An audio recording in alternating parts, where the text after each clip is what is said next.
Good evening, dear participants of the conference. I'm Major Leenu and I teach international humanitarian law, although we call it law of armed conflicts in the military, because it's simpler and us soldiers were simple people. We like things clear. However, since it's an international conference, I'll try to use the term international humanitarian law because it's more academic. When I talk about my presentation today, I want to emphasize that, first of all, I will talk about international humanitarian law as it's written and what's the theory behind it.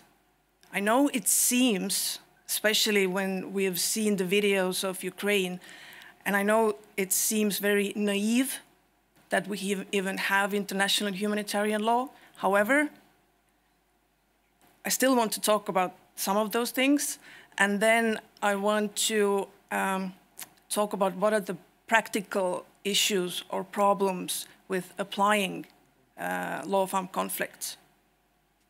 So when I start with international humanitarian law, just bear in mind that this law exists. There's nothing we can do about it. And we are, as states, we are obligated to follow this law. However, the reality is very different.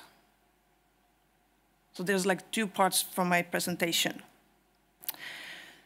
This morning, Hans said that there is growing urgency for civil defense topics in Europe within the last few years. And these are connected to climate change and security environment that we are in. And I would like to add to that. Because of Russian and Ukrainian war, there is also growing urgency concerning international humanitarian law. We've seen all the war crimes that Russia is committing.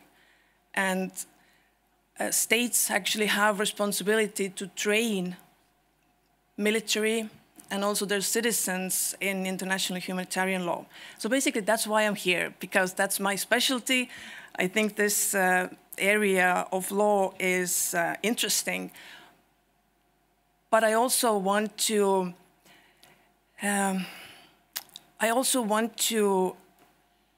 create more situational awareness about this topic. Because in Estonian Military Academy or in Estonian Defense Forces in general, we study and we train in law of armed conflict. We know this area. But in other areas, it's not that well taught. We're a small country, we're working on it, but at least I'm doing my part right now, right here.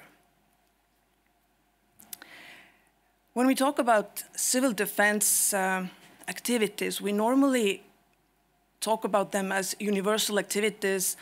It doesn't matter whether it's peacetime or wartime, because the rescue, the warning, trying to make people safety, it doesn't matter whether it's wartime or peacetime. However, during an armed conflict, there's another element attached to civil defense activities, and it's connected to international humanitarian law. So that's why I will go over certain aspects of law of armed conflict, and then we'll talk about the reality. Okay, so international humanitarian law in a nutshell. I know some of you here have been in my lectures. You guys know about it. However, I still assume that some of you have never heard about it. So international humanitarian law is a body of international law that is applicable during an armed conflict. Violence and war has always been part of humankind. Even though our societies, our technologies, our infrastructure is all very well developed, but still humankind, it seems, has not developed. We still resolve our conflicts, our issues through violence. So it's still part of humankind, being a human. And the effects of war are normally, there's a lot of destruction, a lot of death, a lot of injuries, a lot of broken generations. So international humanitarian law tries to limit those effects. The essence of IHL is trying to mitigate those effects, meaning that certain means and methods are restricted during wartime, during an armed conflict. Meaning, for example, certain weapons, certain ammunition that cause excessive injuries are not allowed to use by armed forces, for example. Methods, certain things are not allowed to do, for example, terrorizing civilians. So certain things are restricted. And this is mostly important for us as members of armed forces. International humanitarian law also protects persons who are not participating in hostilities, for example, civilians, or persons who are no longer participating in hostilities. For example, wounded soldiers, or prisoners of war. So law of armed conflict provides certain statuses to persons and objects. And with those statuses comes certain rights and obligations to parties to the conflict. And grave breaches of IHL are considered war crimes. And when we think about war crimes, we just have to Google Russian and Ukrainian war, and all the war crimes are listed there that Russia has conducted. Like every single war crime.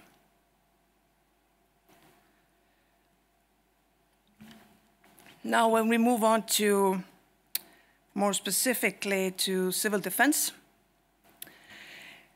it's regulated in the 4th of Geneva Convention, which deals with protection of civilians, and additional Protocol 1, which deals with international armed conflicts. Civil defense is defined in IHL by 15 tasks. My previous speakers, they had a lot of lists what their tasks are, so I'm not going to go over them. Basically, these are all connected to survival of civilian population. Those tasks are carried out by, under the control of a state.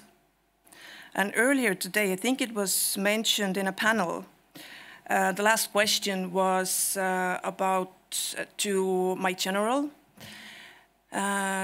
General Sirer, about whether armed forces should work together with NGOs who are trying to conduct civil defense activities. And he said, no, we don't have time for that. So basically what it means is if those NGOs are trying to conduct or fulfill those civil defense tasks and we have a functioning government, then our government is the one who is coordinating this. Armed forces have very specifically just military assignments. And when they do work with our government for fulfilling those civil defense tasks, then it means that they have to wear emblem and they have to have very specific civil defense identification cards. IHL provides basically double protection for civil defense personnel, material, locations. First, in the first place, it's civilian protection because rescue workers, the personnel, they're civilian, meaning that they're not military. So they're civilian, and they have protection under IHL according to that. And also they have specifically civil defense protection status. And civil defense protection means that civilians who are fulfilling those civil defense tasks, they can also fulfill those tasks in occupied territory. An occupying power has to provide facilities for that. And this is the place where I say, like, remember, this is what the law says. It seems very naive. I know that, especially when we consider that our enemy is Russia. But this is what the law says. And when military, either units or personnel, is attached to civil defense institutions or organizations, then they can only operate in their own state territory. They are not allowed to conduct civil defense activities in occupying state. I mean, occupied territory. When when the enemy captures those military personnel who are fulfilling those civil defense tasks, then they receive a prisoner of war status. One very big limit for civil defense personnel is that they are not allowed to conduct acts harmful to the enemy. And which are those acts? I will talk about it in the next slide. And as I mentioned before, those like locations, personnel, material, they have to be marked with civil defense emblem, and personnel has to carry those identity cards.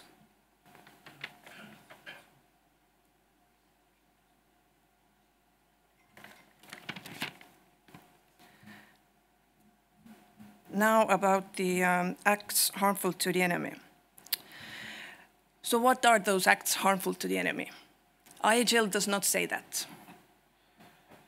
So basically, I think it's best to illustrate it with a few examples. For example, if fire trucks are being used to transport military equipment, ammunition, military personnel, or when they are civil defense personnel, when they're, for example, providing tactical intelligence for their own armed forces. And this list is not exclusive. It should be looked at like case by case. What are the acts harmful to the enemy? However, IHL does provide which are not acts considered harmful to the enemy. They're written on the slide, however, I will just emphasize some of them.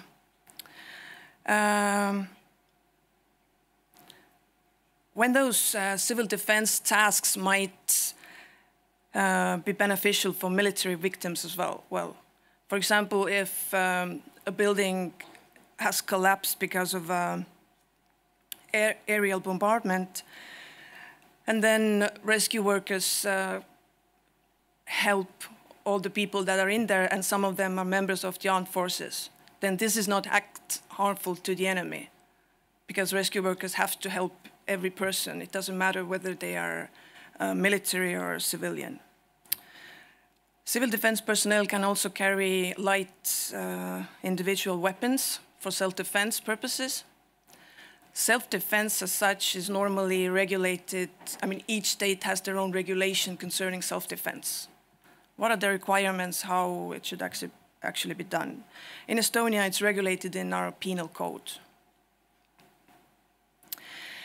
Now, when civil defense personnel commit acts harmful to the enemy, what does that mean? So they lose their protection. What does that mean? Basically, it means that they become legal targets for the enemy, that they may be attacked. The enemy, yeah, they should give out a warning and reasonable time for the act to be stopped.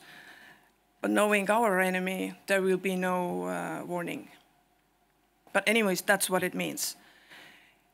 If civil defense person basically participates in hostilities, then it means that they can lose their protection, meaning that enemy is allowed to attack them. And the same goes for civilians as well. Civilians are protected and remain protected. However, when they participate in direct hostilities, then they will lose their protection, meaning that enemy is allowed to attack them.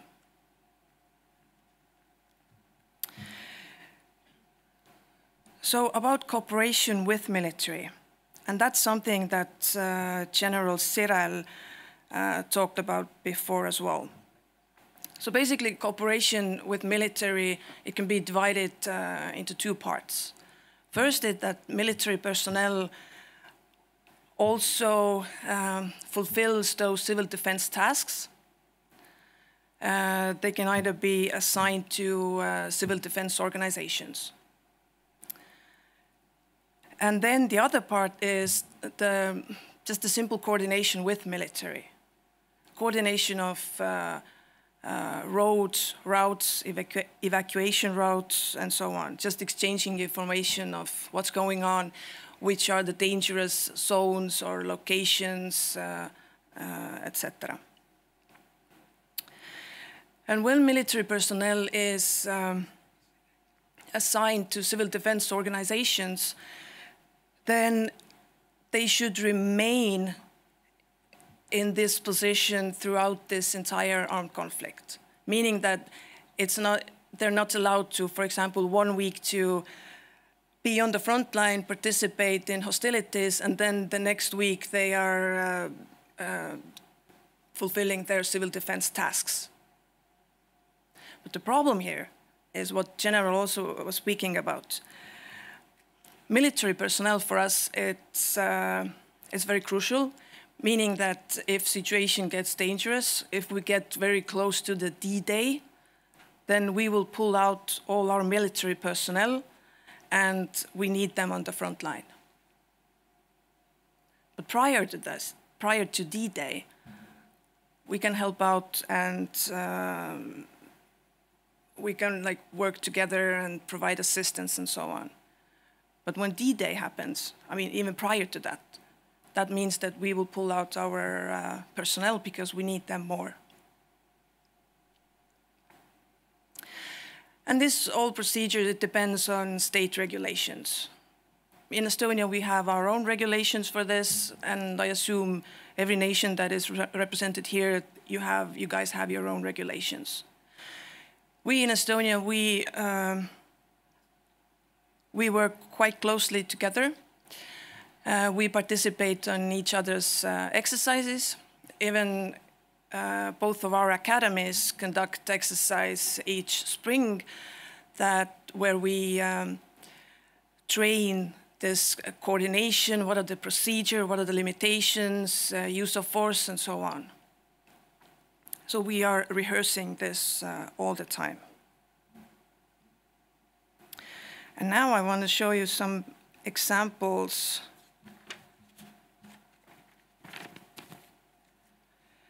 These are pictures from different exercises.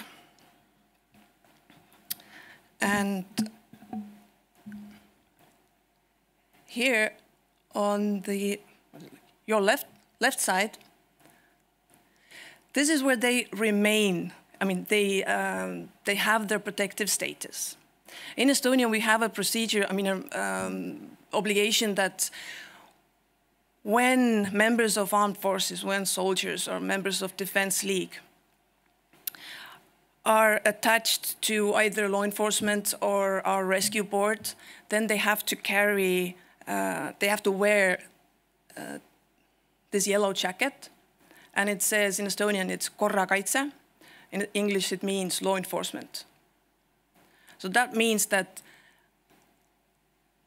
those soldiers who are assisting those other institutions, they are fulfilling the tasks of those institutions. They are not fulfilling the tasks of military. They are just like extra bodies for those institutions. And for example, when this happens during an armed conflict, it means that even though they are wearing a uniform, however, when they wear this yellow vest, it means that they are, for example, civil defense. They're protected with civil defense. They should also have an emblem, civil defense emblem, and specific identification card. And these are pictures from different exercises. And on the left side, this is like, let's say, it's done correctly, meaning that they remain protected. And on the right side, we have let's say, lessons learned. Mistakes were made. These are members of Defense League, and they are actually assigned to help out police, meaning that they are fulfilling law enforcement tasks. But they are not wearing those vests. But for the enemy, it seems, oh, these are soldiers, enemy combatant, these are legal targets for us, meaning that we can attack them. And it would be legal for them to attack them. But actually, they are providing civil defense tasks. And they should be protected. But for the enemy, who is identifying their targets visually, this is legal target. Here is an example of a military exercise. And I think the police over here, they're just visiting military objective. But military objective, it's a legal target for the enemy. So when the police comes here, or it can be a firefighter, a rescue worker, civil defense worker. But when the military objective is being attacked, then they become collateral damage. So it's a dangerous situation a little bit.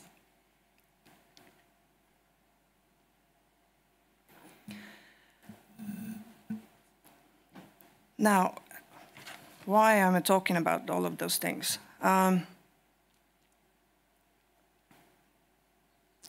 Russia is deliberately attacking objects and persons who are protected, who have protective status, meaning that they should not be attacked in the first place. And Russia is doing it deliberately, and doing it widely in a large-scale manner.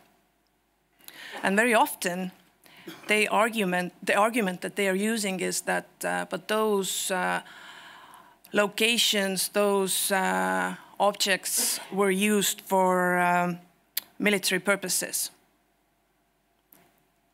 And you remember this picture, Mariupol Theater, which was a shelter. In the back, in the front, big letters saying children. But what Russia said, they said that it was used for military purposes, that they saw military personnel nearby, so that's why they assumed that it's a military objective. And that's an argument that they are using. Or another example, Kryvyi Rih restaurant attack. Do you remember this?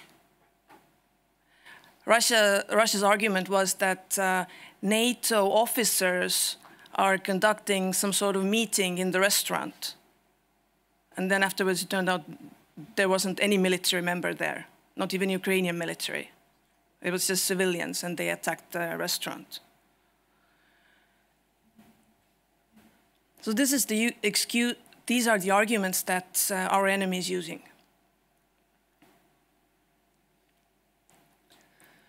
And this is very closely tied together with CNN effect.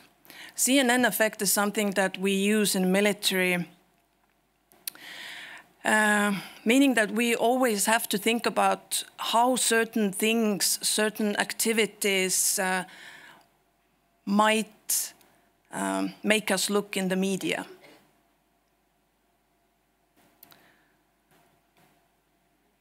If this theater would have been used by military, and it was also used as a shelter for civilians, and Russia is attacking it, then in media that would be a very grave mistake.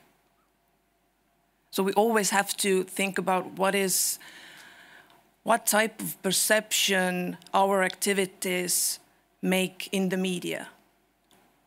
What is the look that how media makes us look when we do certain things? And when we compare Ukrainian and Russian activities, Ukraine has been extremely successful in that area. They are promoting fulfillment of IHL obligations. Even though my previous speaker said that Geneva Conventions don't work in Ukraine, but I want to argue that Russia doesn't follow them, but Ukraine does. And what type of impression do we have of Ukraine because of it? Our politicians, our population want to support Ukraine. If Ukraine would be committing war crimes the same way as Russia does, we would not want to support them. So in that sense, I say that Geneva Conventions do work for Ukrainians. Russia does not follow those rules.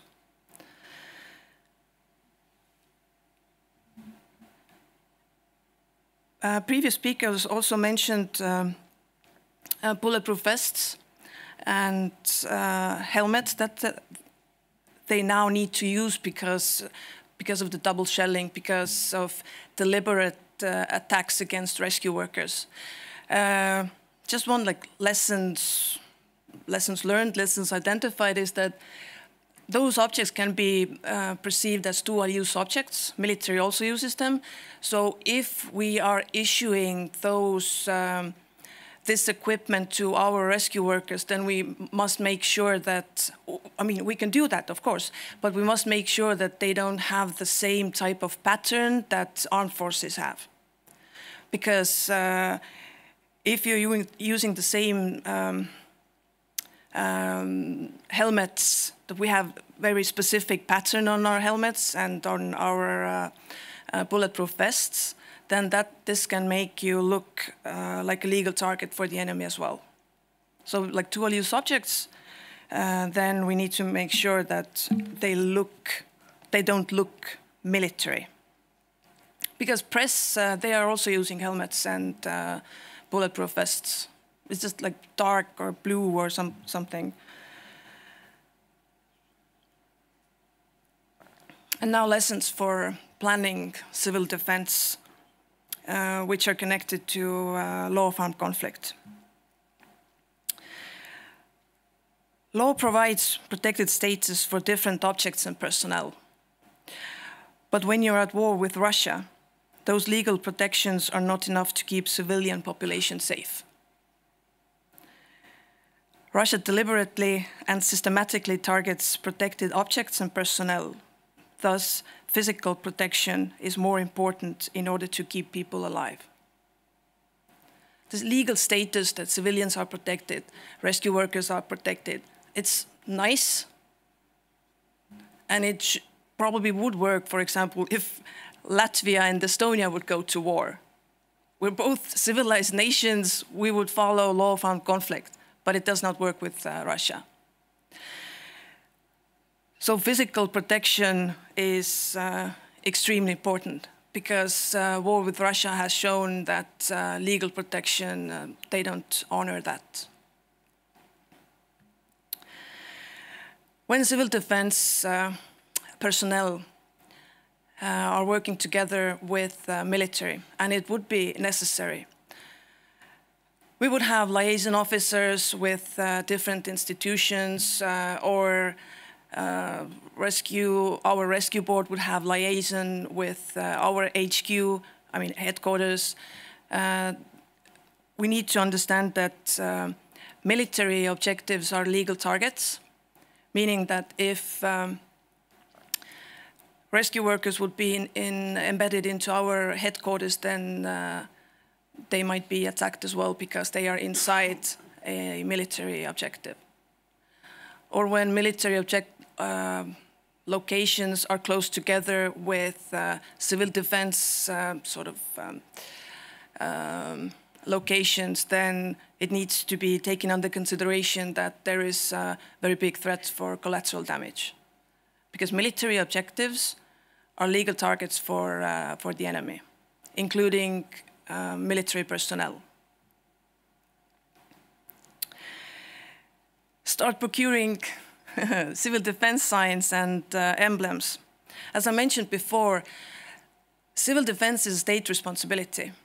And this is the least each country can do, that you have those things ready. Because when those NGOs, when those volunteers start coming in, they want to help, then it's the least we can do, that we will provide them with this equipment so they are protected, or at least seemingly protected. But at least we have done everything that we can in order to ensure that their protection is in place. And before I finish, I'd like to leave you with a philosophical question. Why should we follow IHL? And I'm not waiting for an answers. It's just that throughout this day we have seen that, and we have heard, Russia doesn't follow IHL.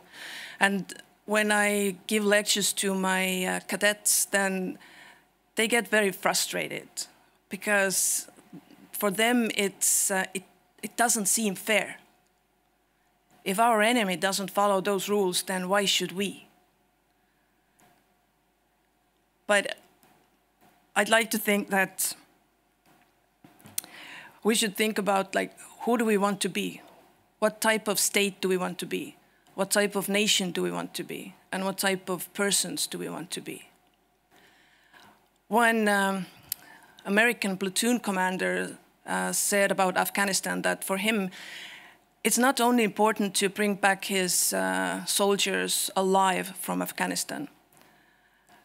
It's also important to bring them back mentally alive, mentally healthy. Okay, thank you.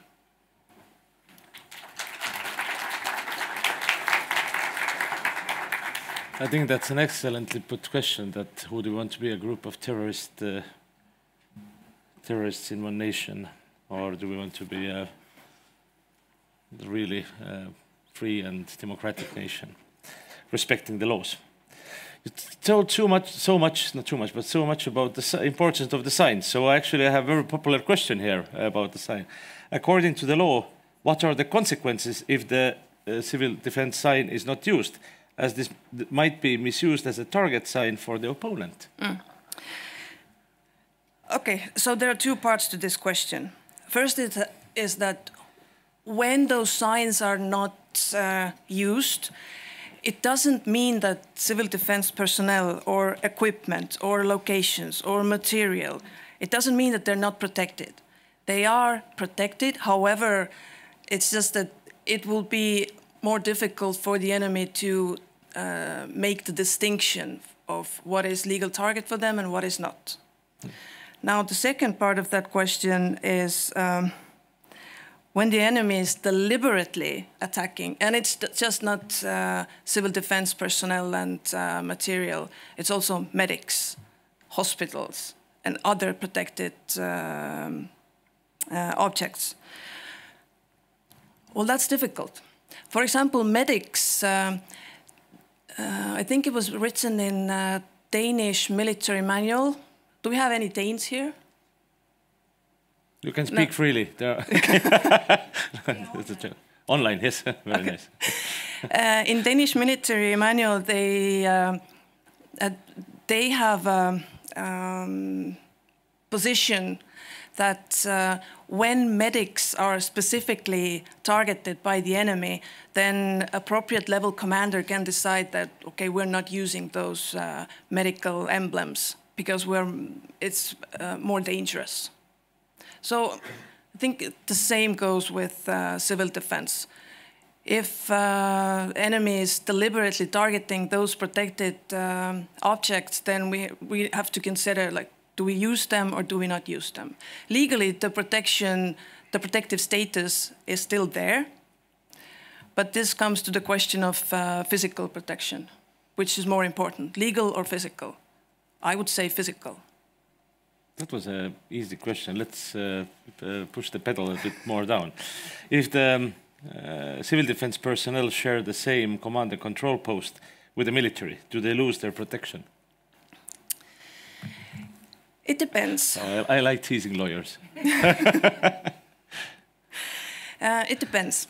If they are just there to be like a liaison officer, meaning that they exchange information, they conduct coordination and so on, then those civil defense personnel, they don't lose their protection. However, when they are inside a military object, then this object is legal target. So this object can be attacked, and the civil defense personnel would be collateral damage. Mm-hmm.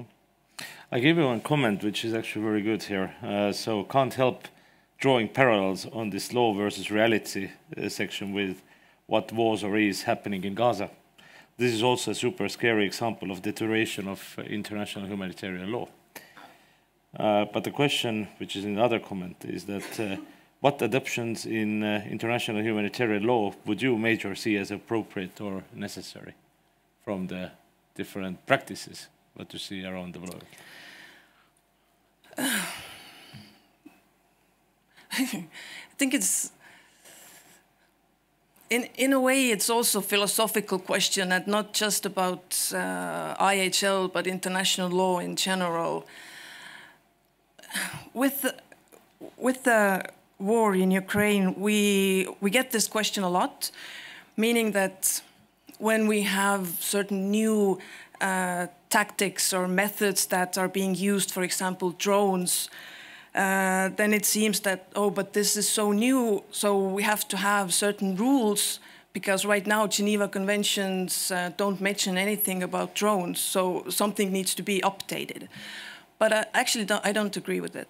IHL is, I mean, Geneva Conventions and its additional protocol are written in a way that no matter what type of means or methods we are using or developing which seem new, but those rules still apply to them. For example, when we talk about drone warfare, it doesn't matter whether it's a drone or it's artillery. Still the same rules apply. Like, you need to make a distinction. What is the military objective? Like, whether you have a PID, I mean, whether you have positive identification of your target. You need to make sure that civilian, I mean, collateral damage is minimum, like it has to be proportional, and so on. So all those principles and rules that are regulated in Geneva Conventions apply to new means and methods of warfare as well. But is there any, well, even one armed conflict or war in the world nowadays in which the humanitarian law between the warring parties was or are has been respected? Falkland War. Ah, that's a good example. And that's the only one. Yes, that's a good book example. I ask as a last question, one of, let's say, maybe one of the toughest questions of all, living in this area. What would motivate Russia to follow law of armed conflict? Russia speaks the language of power. So I would make a parallel and say something connected to power, fear of consequences, and that fear should be very real to them. Right now they feel that nobody can get to them. They don't care. I agree. I agree. Well, one of the statements here, it's not for questions, but I read it anyway, states that excellent presentation, and I agree. Thank you very much for Major Leenu. Thank you. Suur aitäh.